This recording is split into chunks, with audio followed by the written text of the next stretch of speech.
I have garlic. Gagawa tayo ng bistek Tagalog. Pero we will make it special. So ito, pang ordinary day. Itong gagawin ko, pang special na occasion, pag may bisita ka or nagpapa-impress ka, hindi halata na bistek lang yung gawa mo. Pero, it's so delicious. Yan. So ito, I'm starting off with garlic, sliced garlic. Mahina lang yung apoy ko because I want it to be crispy, which I will also add on top for my garnish. My oil is already infused with the garlic flavor. So yan, hinay-hinay lang. And ito, simple lang yung marinade ko. Beef, 1/4 cup na soy sauce, 1/4 cup na calamansi, and sugar. And para mas maging masarap, ito siya, Maggi Sabor Classic. Mix natin yan para mag-marinate for a while. So, tatabi natin yung ating garlic. So, if you have time, you marinate your beef. Yan. Ganyan. So, etong ating beef, isipin nyo na lang na 30 minutes natin siyang binabad. Yan, no? Di ko na papahirapan yung sarili ko dahil gagawin ko, I will just put everything together.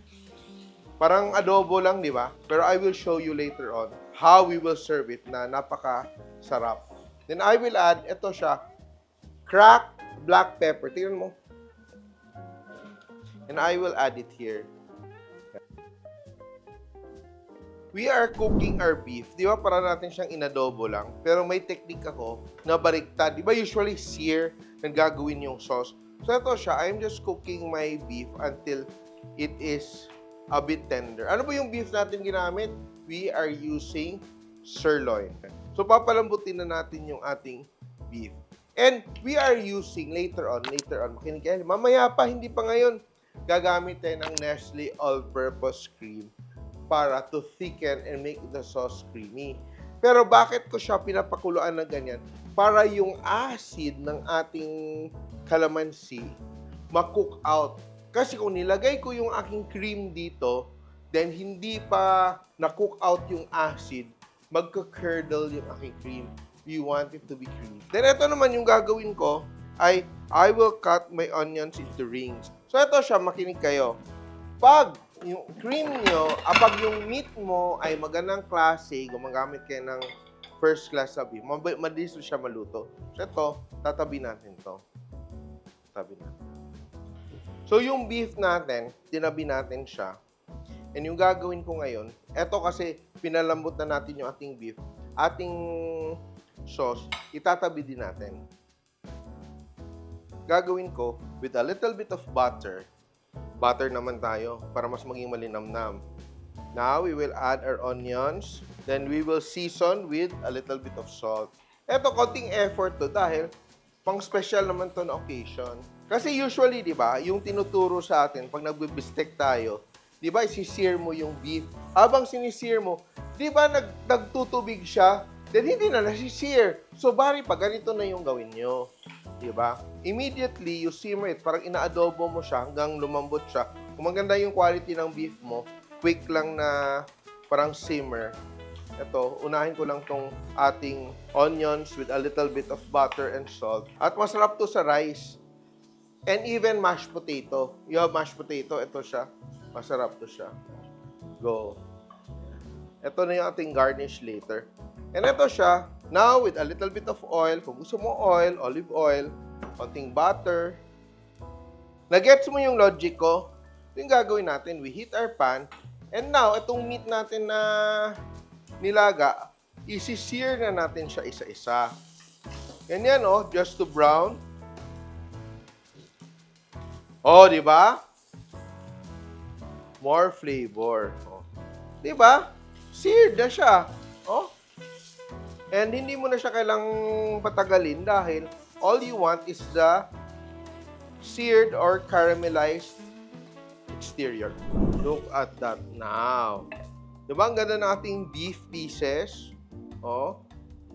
And now, babalik na natin yung ating yan. Oh. Woo! Magic! And we will now add our Nestle All-Purpose Cream. So, parang siyang crossbreed ng parang bistec sauce and gravy. And it's so delicious. So, if you want to finish it with a little bit of butter, you can.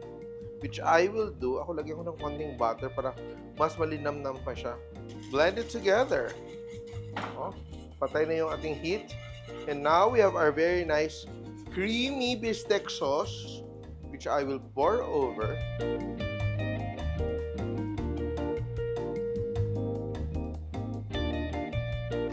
Looks so fancy, di ba? Then, we garnish with our onions. Papakanin talaga tayo dito. And our garlic. So you can add mushrooms, canned mushrooms, fresh mushrooms, and mag-buttered vegetable on the side, buttered carrots, or kahit ano, mixed greens. Kahit ito siya with salad, pwedeng pang potluck, pang Sunday dinner. Diba? May bisita ka sa bahay. Looks fancy, very familiar, pero level up yung lasa. So ako ngayon, anong gagawin? Titikman kung totoo ba talaga, di ba? Pwede bang titingin lang ako?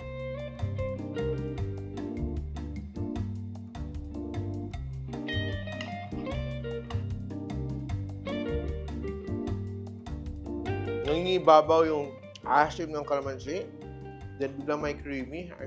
Ito siya with the rice.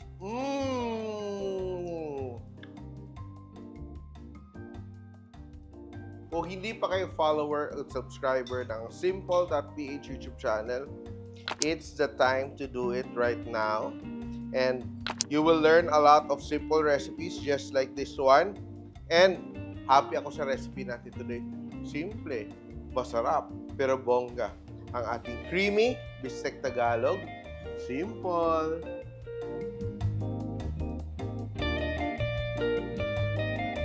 Simple.ph.